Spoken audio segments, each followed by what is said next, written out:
With this, please welcome Seth Siegel to Google. Thank you very much.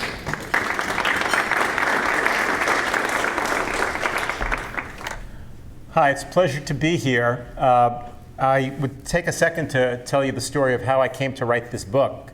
Boris, in his kind introduction, mentioned that I'm a member of the Council on Foreign Relations, and about 3.5 years ago, I happened to be randomly at a session there when I learned that there was a coming global water crisis. And I thought to myself, I'm a pretty well-informed citizen. How come I never heard that before?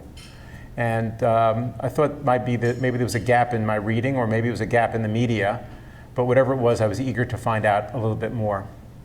I went back to my office, and since I am here at Google, I can say I went on to Google, my favorite search tool, and started, I won't use the word inappropriately, and started utilizing Google to find what I could learn about the coming water crisis.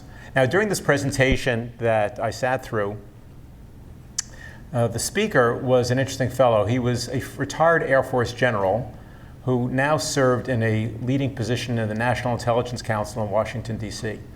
And he had just completed a project which had been classified and then had just been declassified that came to conclude that 60% of the world's landmass and 40 of our 50 U.S. states would, by the year 2025, which now is only 10 years away, would be experiencing some degree of water scarcity.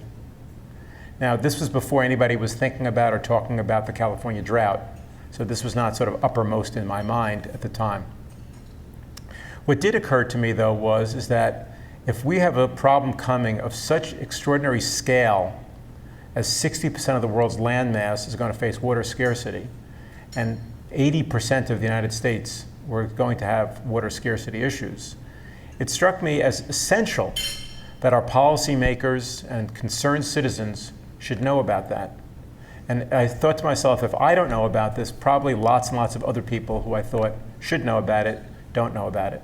And so over the following days and weeks, I did a couple of things. I continued utilizing Google as a search vehicle for, I love this new terminology I'm using rather than ing at the end of that word. I found myself continuing to read more, but I also found myself asking well-informed friends and some public officials who I regard as friends and colleagues. I started asking them to explain to what degree they understood the water problems that we had that were coming and what they understood we needed to do to get out of it. And what I was not so surprised to discover was that the level of awareness was practically at the exact same level as the level that I had had just a few days earlier when I heard the exact same frightening news.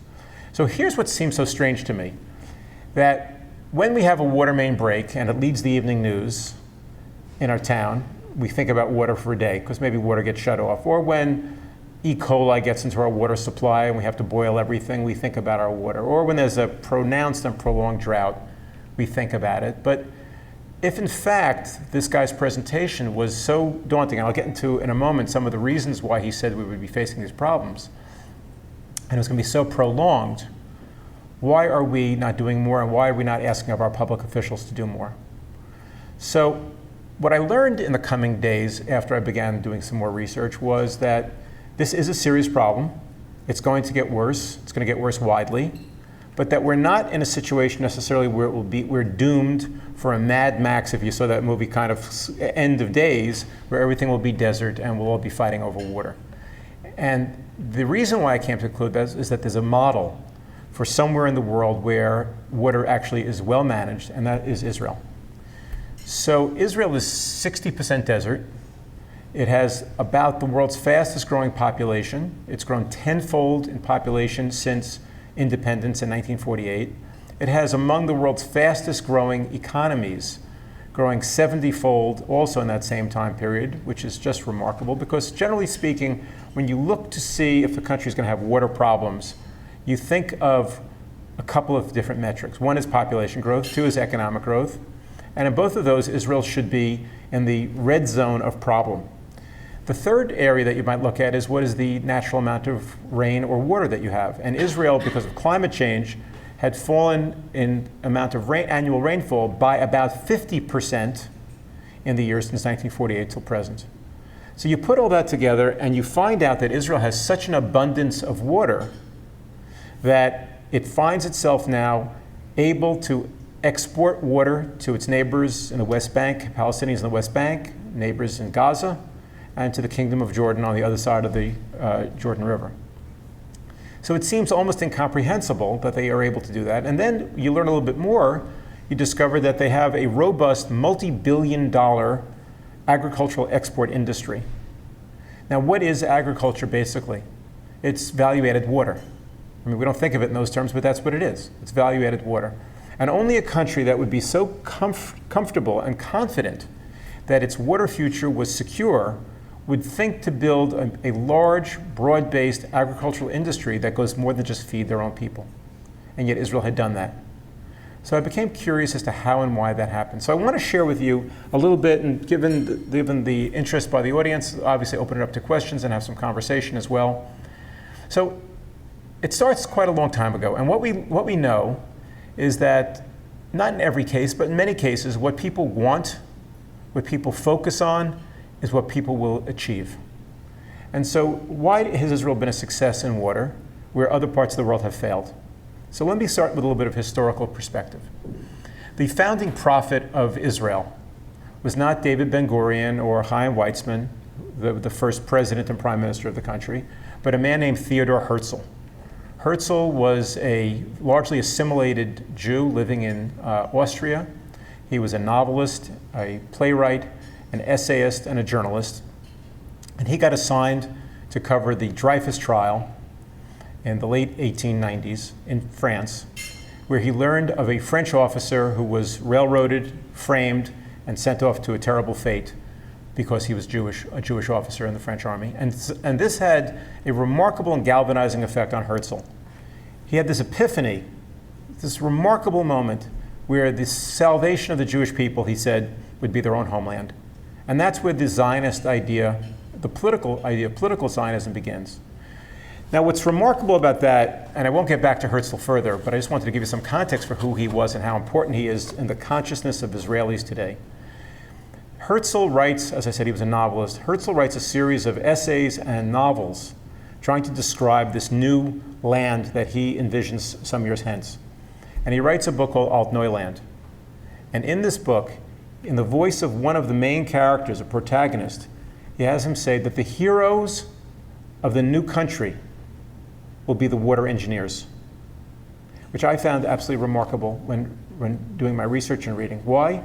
Because why would somebody think, writing in 1902, that the heroes of a country that he couldn't even imagine when it would be formed would be the water engineers? And I'll share another small insight with you as well about this, and that is that the other day, I had reason to reread the Nobel Prize lecture given by Yitzhak Rabin. Yitzhak Rabin had been the highly decorated Israeli soldier. He was the chief of staff of the Israeli army during the Six-Day War. And Rabin, after his military career, ends up going into politics and on several occasions was elected as prime minister of the country. He was a hero, much beloved, and assassinated a few years after winning the Nobel Peace Prize by a Jewish terrorist. Rabin, in his Nobel Prize lecture, says, "I did not mean to become a soldier. I did not mean to carry a gun. My plan when I was a boy was to become a water engineer." So once again, we find that here are people from the earliest days of the state to the more contemporary days of the state thinking to themselves about how water plays a part in society. And so the good news is that water is not just water.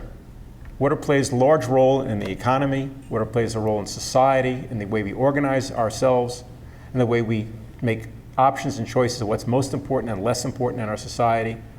And in the case of Israel, that exercise has been ongoing from the first days of the state through today. I'll tell you some of the successes they've had, but first I'd like to tack back and tell you a bit more about what I learned and why we're going to a global water crisis. So you shouldn't think that I'm some alarmist who's out here just trying to hawk a book about water. So there are a handful of macro reasons why we are on our way to a problem. The first of which, and most obvious, is just simply the numbers. Population. We are globally right now about 7 billion people. The UN estimates are that we're going to 9.6 billion people over the next couple of decades. So if we are already stressed on our water supplies globally, I'm not just speaking about the US or California right now, but if we're speaking about our global water supplies and we're already stretched, I'll get into somewhat more so some of the worst places where we are most stretched, where they need it the most. If we're already stretched, how in the world are we going to do it and provide water for cleaning, for sanitation, for health, for food, for drinking? How in the world are we going to provide that when we're already stretched as we are? And here's the other piece of news about population. We're not just growing larger, we're growing more affluent. And one of the surest indices of affluence is water consumption. And that's not because of jacuzzis in your backyard or because you take an extra long hot shower, although that surely adds to the equation. The problem about affluence is twofold. One is diet, and the other one is the key part of your lifestyle.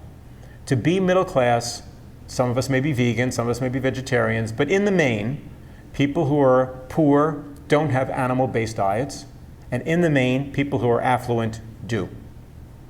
Now, this has larger implications than just water, but for example, to take a pound of corn and grow that versus raising a pound of beef, and plenty of people, either you yourselves or people who you know, have beef on a regular basis, and probably very few of you just have some corn tacos as your sustenance on a regular basis. So a pound of corn versus a pound of beef is 17 times more water consumptive than a pound of corn. So once again, if 1 billion new people are going to become middle class around the world, that's a lot of cheeseburgers. That's a lot of people having a diet very different than their grandparents and parents had. And that's going to consume massive amounts of water that currently have not been identified. Now the boogeyman in all of this is clearly climate change. We don't know how extensive it's going to be, we don't know how deep it's going to be, but we know it's here. And whether you are a believer that climate change is man-made or not man-made, that's irrelevant to me. That's not part of this conversation, it's not part of the debate, and I don't need to get part into that discussion. What I do need to say is that climate change, of course, is just statistically a reality. Surface temperatures are higher in many places, and even where rainfall is identical in volume to what it has been historically, the intervals between one rain to the next rain are now longer. The soil is harder. When the rain hits, it doesn't get absorbed into the aquifer, into the underground storage facilities that nature gives us. And therefore, we lose as much as 90% of our rainfall now because these intense rainfalls come at longer intervals after the hard pack of the soil. So climate change is another factor, is that rain is not being absorbed. There's less rain in much of the world, and the rain is not being absorbed in the same way in much of the world as well. And then let's talk about pollution. We are increasingly and globally industrialized. And what does that mean? It means that in making this carpet, in making this podium, in making these chairs, there's all kinds of chemicals and there's all kinds of water being used in that process. Now, although we have a very good regulatory regime here in the United States with the Clean Water Act, inevitably some types of chemicals end up finding their ways into our water. Whether it's the discharge from pills that we all take, or many of us take, whether it's from hairsprays or creams or soaps or shampoos that we have that get washed into our water systems. Our water systems are increasingly being polluted, and therefore large amounts of water are being taken offline. And if this is not as grave a problem in the United States, although it is a problem in the United States, if it's not as grave a problem in the United States, I want to tell you it is as grave a problem as there is in Asia, China and India in particular. We're talking about billions of people who have highly tainted water. And then I'll share just two more macro things to mention. One is infrastructure. To a degree that I'm sure almost nobody here is aware, we lose incomprehensibly large amounts of water every day all over the world, even here in the US.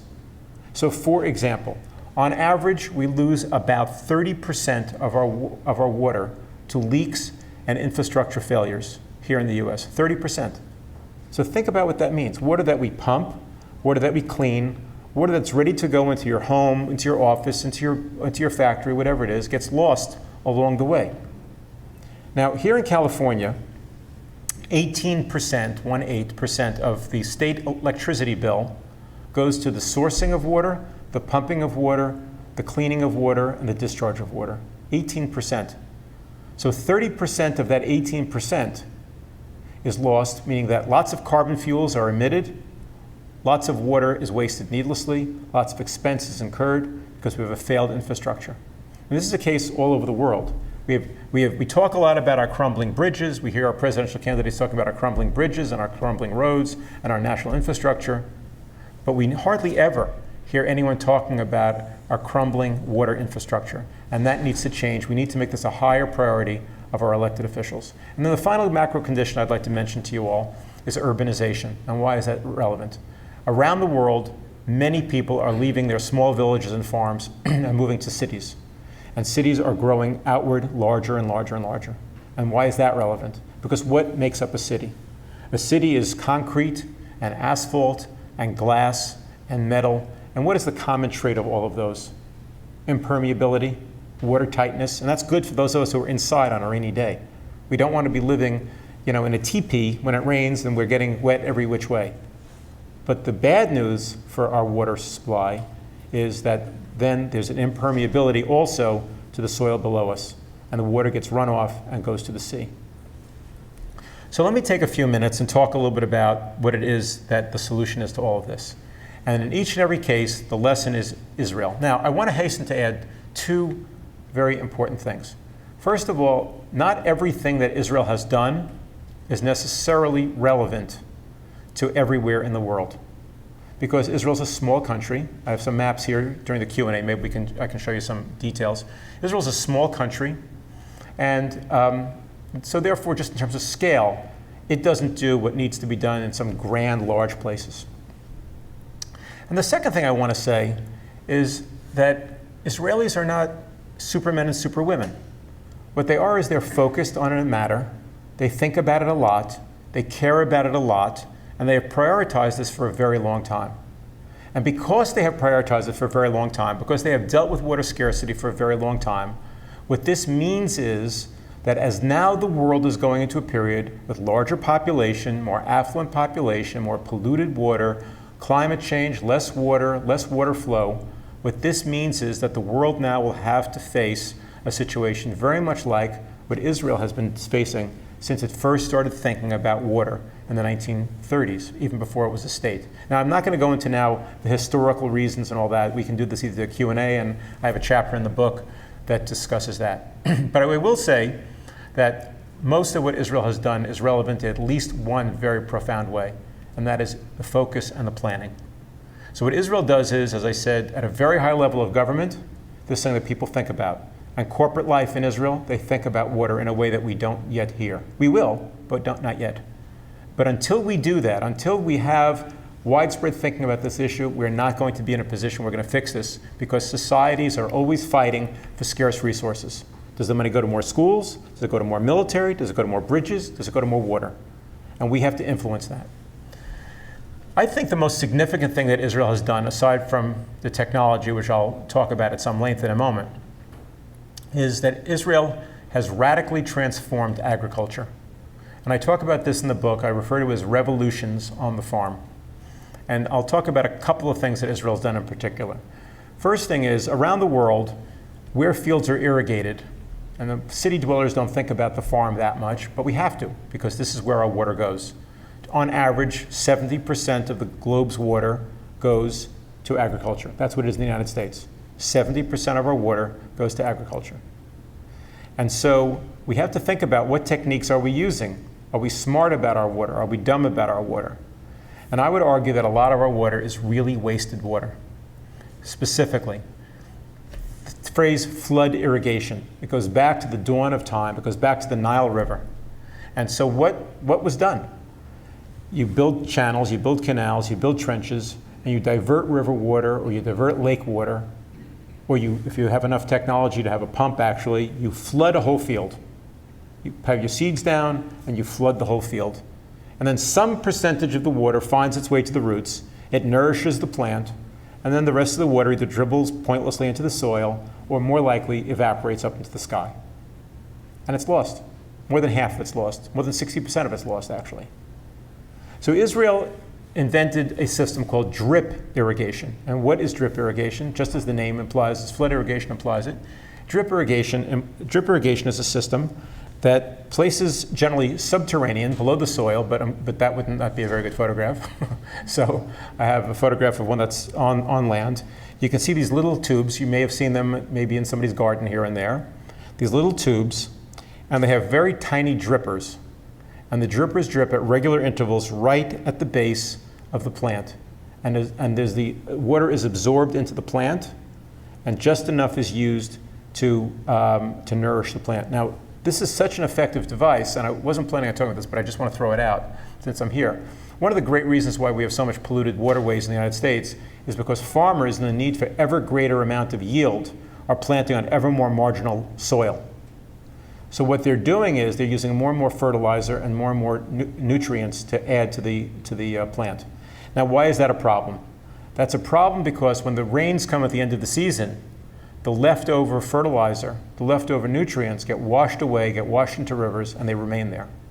And that's when you have these algal blooms that become terrible problems. It's the nitrogen, it's the fertilizer that is utilized, that becomes utilized as feedstock for the algae.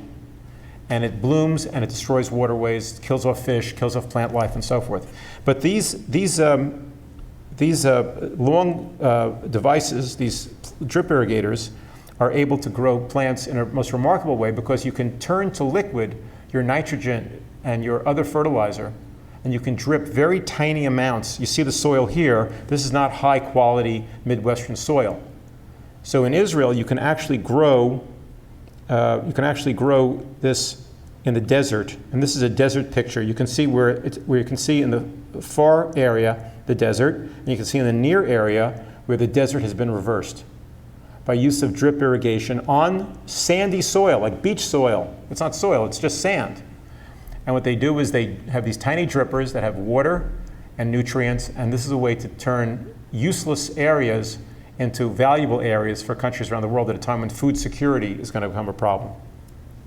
So drip irrigation is one great solution to our agricultural problem. A second solution is the reuse of sewage. Israel made a decision in the early 1950s that sewage was too valuable to simply treat and dump. So let me tell you what we do here, what we do right here where we're sitting right now. Sewage, in case you don't know what it is the water that comes out of your shower, your bath, your sink in your kitchen, your sink in your bathroom, your washing machine, your dryer, and, sorry to say, your toilet. It gets flushed, it gets flooded out of the house, it reaches a sewage pipe, it all comes together in one place, and under the US Clean Water Act, it's treated to an ultra-high level. It's fairly expensive to do this. It's treated to an ultra-high level so that you almost could drink it if you had to. You wouldn't want to do a lot of that, but you almost could. And then what do we do in the United States with almost all of that water? What do we do with it right here? We dump it in the Pacific Ocean. Why? It's perfectly good usable water. No one's being asked to put it into a drinking bottle and drink it, but certainly it's good enough to grow cotton with, or alfalfa, or other crops.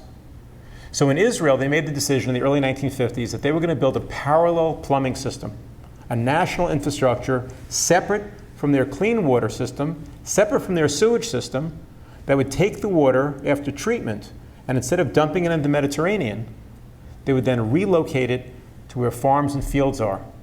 So think about golf courses that are sucking up massive amounts of fresh, clean water at a time when we're running out of water. Think about the fact of how many fields there are that suck water out of aquifers. And we are running out of aquifer water all over the country and all over the world because we're not using our sewage water in an intelligent way. Now, this sounds like sort of a, I don't mean a funny way, it's sort of a dry subject, but coming to this decision was a heroic decision.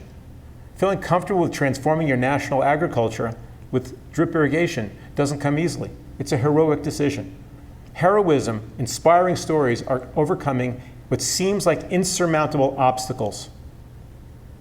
And something that Israel did, and it's something that we can do. We can not only improve our economy, we can feel good about ourselves and have inspiring models for ourselves as well. And also what Israel did in the world of technology is that they made a decision to fulfill an early Zionist dream. The first prime minister of Israel was a man named David Ben-Gurion, and he was famous for expression that we will make the desert bloom. Well, this photograph on the wall shows that they did make the desert bloom. But what's also true is that they needed the water to do that. And Ben-Gurion spoke repeatedly, speech after speech, diary entry after diary entry, and I recount some of them in my book of how he came to think about this. But he didn't do the work. Inspiring, heroic engineers did all this. People who came up with great ideas that were thought foolish at first by many. I talk about how many people were rejected by their society, they were laughed at, and they plowed ahead. And so desalination was not entirely invented in Israel, but was largely invented there, and also had lots of innovations out of Israel. It's a global phenomenon now, it's a global industry now, but much of the greatest parts are in Israel. And here I'll show you Israel's largest of its 5 desalination plants. Now, I want to challenge the audience, and I was told not to ask anyone to speak without a microphone in front of you, but I'll repeat the answer. Can anyone tell me, I know Google people are smart people, so who can tell me what seems to be missing from this photograph? This is a desalination plant. And I'll give you a key phrase if no one raises their hand in the next second or two. What's missing? Daphne, is that Daphne? Daphne, what'd you say, the sea? Yeah, it's a seawater desalination plant that's about a mile inland from the sea. So they built a seawater desalination plant where there's no sea around, which just goes to show where there's a will, there's a way. They felt that the seashore was too valuable and that they didn't want to use that, and there was also some other development in the area they couldn't break through. So they built this desalination plant. Now, this desalination plant is the world's most efficient desalination plant. Despite the distance from the ocean, it produces water more cheaply than anywhere else in the world, desalinated water. It's the healthiest water you can possibly drink. It's healthier than water from a lake or a river. It's because it's already been treated. It basically needs no treatment. It's pure water. If you're a pregnant woman and you're worried about drinking well water because of nitrogen or other things that can affect your health, this is the opposite. This is about as healthy water as you could possibly drink. So it's really a remarkable thing. So today in Israel, if one could segregate, now this water is merged with the rest of the fresh water of the country, and if one could merge all together the water of the country, it would be over 85% of the household water of Israel now comes from desalinated sources, which is a great boost to the society and a great boost for the health of the country. So where does Israel's water come from? There's manufactured water and there's natural water. So think about that. As we go into a time when we may be facing severe water scarcity in a large number of places, when we may want to be thinking about using our water in a completely different way, it's good to know that there's a solution. And the solution is that you can manufacture your water. So here in Israel, about 27% of its manufactured water comes from the seawater. About 21% of the water comes from sewage water that's treated and then reused for agriculture. About 11% of the water is called brackish water. That's another Israeli idea which is relevant in some parts of the world but not everywhere, and that is they drilled deep into the desert. They said to themselves in the 1950s, if we drill deep for oil and gas, why can't we drill deep for water? And so they drilled deep into the desert sands. They found large, massive pockets of ancient aquifers way down in the soil, enclosed caverns of brackish water, which means slightly salty, slightly minerally water, and they have to desalinate it. And then they also have an industry no longer in active use where they take stormwater. Now, by the way, as part of that sewage, I did mention that they have a national infrastructure that they created, and it takes about at least 10 years to build that. Israel has over 200 sewage-treated, now clean water reservoirs where they store the sewage water, because sewage is produced every day in about the same amount, winter or summer, but farmers tend to need water more at one time of the year than the other, so you need to have a storage system all thought out, all developed, all nationalized. So in the US, we use about 7% of our water, we reuse about 7% of our water for agriculture, and in Israel, it's about 85-90% of the water is used for agriculture. Now, what's remarkable is that if you look at the smaller bar chart over here, you see that the aquifers represent about 28% of the water and the Sea of Galilee 10%. So just imagine that just a couple of decades ago, that was all the water that there was. And that's all the water that there is in most of the world. So is it any surprise that when, maybe 2/3 of the water is now coming from artificial sources or manufactured sources, that we now have scarcity issues everywhere? Is it any surprise that we're overdrawing our aquifers? Is it any surprise that California was close to running out of its water in its aquifers in the San Joaquin Valley if it continued at the pace that it was going without any regulation? Far from where we're seated right now, in the high plains, there are 8 US states that are the bread basket and the food basket of the world that grows the oats, the corn, the wheat, sorghum, other plants that are used for fodder for animals and for our breads and our grains for our cereals here in the US and all over the world. We all know that there's a huge, huge industry. But we don't think about how it is that agricultural industry got created. In the post-World War II era, the decision was made to let the US agricultural industry become a major exporter. And so millions of new acres of land were planted. But we said before, agriculture is value-added water. So they needed the water. And there is a massive continental-sized aquifer, the Ogallala Aquifer, that lays beneath these 8 states.